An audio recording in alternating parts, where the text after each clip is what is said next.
Hi, Nidra. As usual, I've been sitting on this one. Uh, Very interesting. As usual, you make some very good contributions to us all. Really, I think this is what we're all about, and yeah, I've been sitting on this one and trying to absorb it, and it's things that I've been talking about for years, and it's like a vicious circle. I think some of the points that you point at are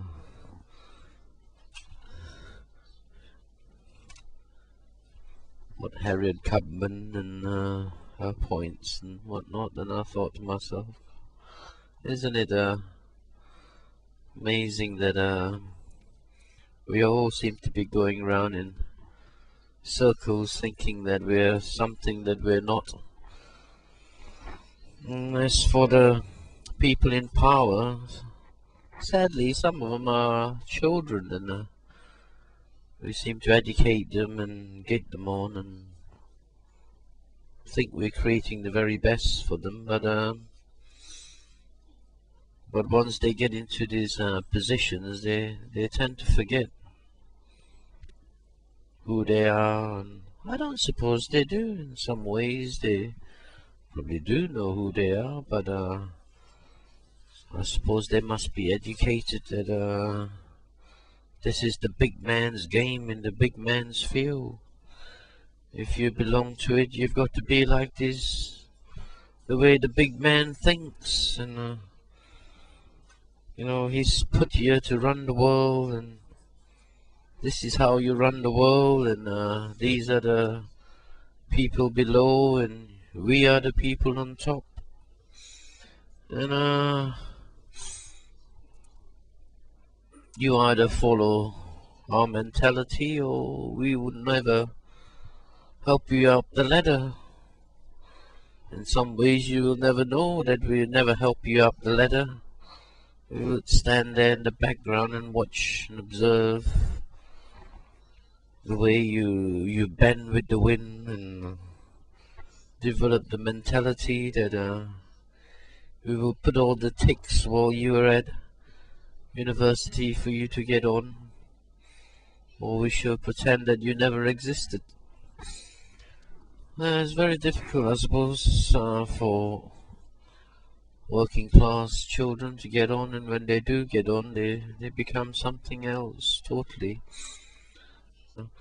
They no longer represent us, they turn into this other creature. The decent children that grows up with this sacred mentality that seem to get on in our society, it's children that seem to get on, that's the one that develops this corrupted mentality, as if, to get on in our sort of society, you need to follow the wave of corruption. These people that from above that are your employers, and the people that has been given these high positions in our society seem to allow basically the people that follow their orders to come up the ladder, and because I suppose the same thing for them themselves, they manage to get up the ladder because they listen to this group of rulers or group of people that was above them. As long as they follow these orders that they're given, and to please this demigods, or these gods of the future that run industry, and massive corporates that have the power and in a sense knowing all the right areas and positions of people that matters in our society. They call it like, basically, they know which strings to pull, and able to benefit their interests. And all these people coming up from the ladder, you see, the thing is, it's not these sacred people that one would admire, but we do admire these people, and we're told that we got to admire these people, and they are the professionals, that run our society. But there again, I suppose they're all pawns in the game. And if you're corrupted enough, you probably get into these good positions that the people at the top who thinks that that is the sort of way they have to run the society. And they have really believe that that's how life is. It's this is how society should be run, and this is how the world should be run, corruptedly. And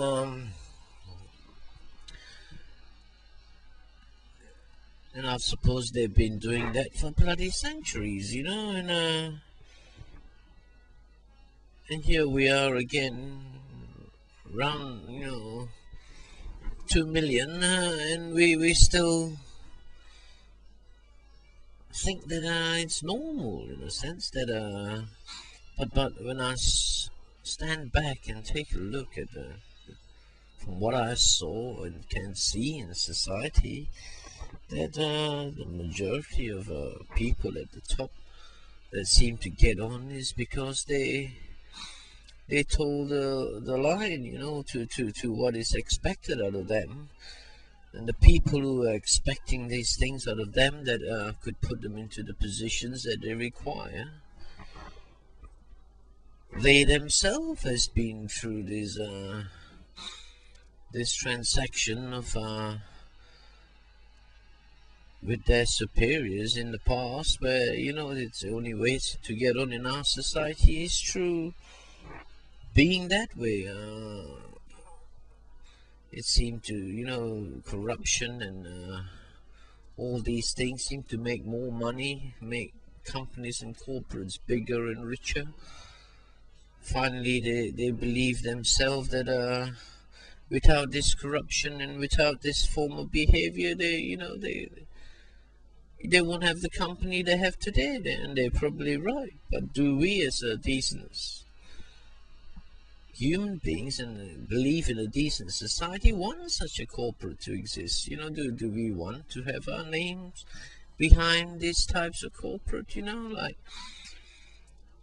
But I think a lot of working class people seem to have their head buried in the sand where it comes to that. They just seem to be grateful to have a job and get paid and bring up their family, but they don't stop for a moment and think, you're working for this lump of shit, basically, and do we have to survive from the income from these lumps of shit? And is that the sort of society that we have to live in, do we? I wonder, but that's the impression I get anyway, because and I find like when you're moving out of the basic corporates where they have this power of putting, getting the right people up in universities and getting the right solicitors into high positions, getting the right consultants into the right positions. You can understand in some ways with solicitors and whatnot, but when you look into the national health system, how over here how it's drifting into the private sector, drawn into the private sector, because at the end of the day, I suppose for years the private sector has been using our consultant, exploiting them, and of course when they get this one hand on money from the national health and the other hand on money from their private surgeries, gradually they've become another different type of animal altogether. Open to this mentality and this way of thinking.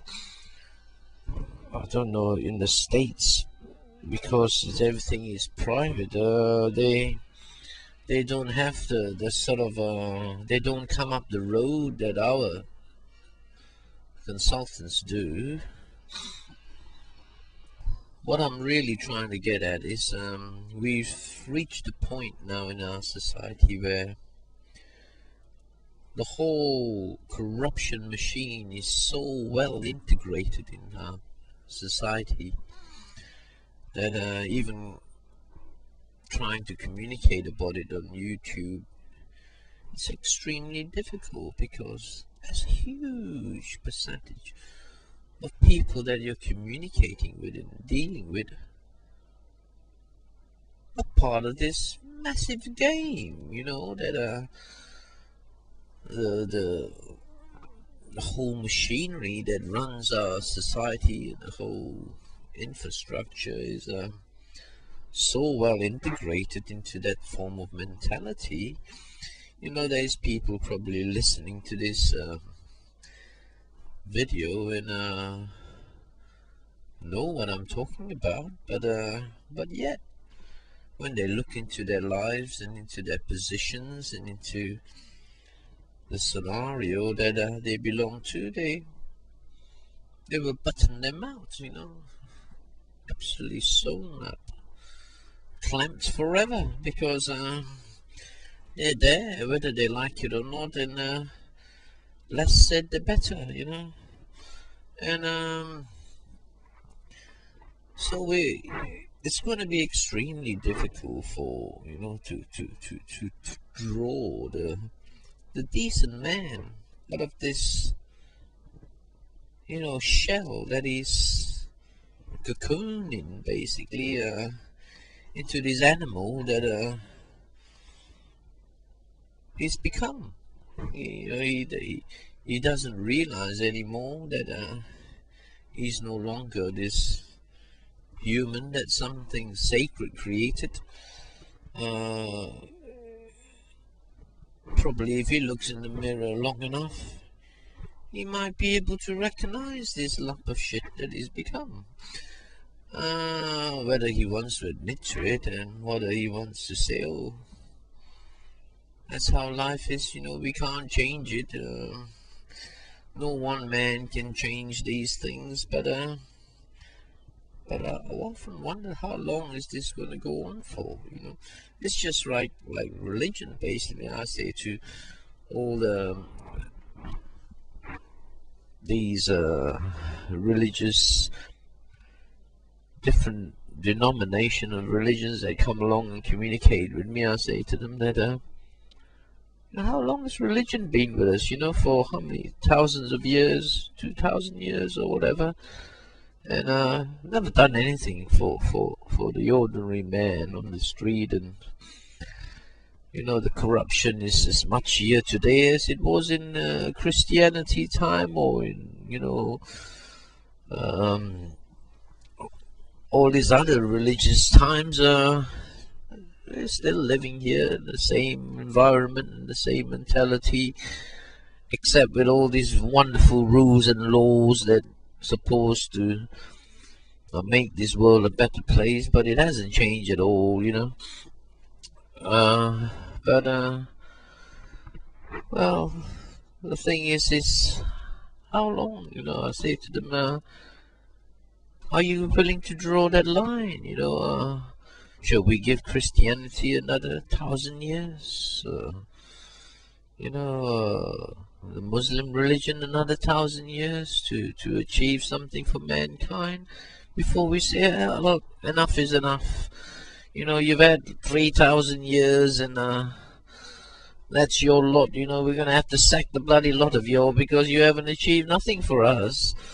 But no, it seemed to be it's never-ending, the never-ending story, basically. It's going to go on and on and on and on and on till nature decides, I've had enough of you, damn lot. I'm gonna have to get rid of you, a bunch of shitters, whether you're like it or not. That's the only way it's gonna end, unfortunately. You know, Considering that we're supposed to be this, thing that God created, and given us a fantastic mind to think and use our bloody damn brains. But no, we're gonna have to wait for nature to finish us off, because we won't be able to sort this problem out. It's gonna go on forever, basically. And because why? Because they're all in their bloody positions of power and areas that they govern, and working people are looking up and don't know what to damn well do. I suppose we deserve what we get, Probably, hope these archives survive the disaster, and some alien will come along and think, oh, bloody hell, a lump of bloody shitters live here, didn't they, eh? Well, anyway, I think it's about time I ended this nice nice video again. Right, take care, you lot.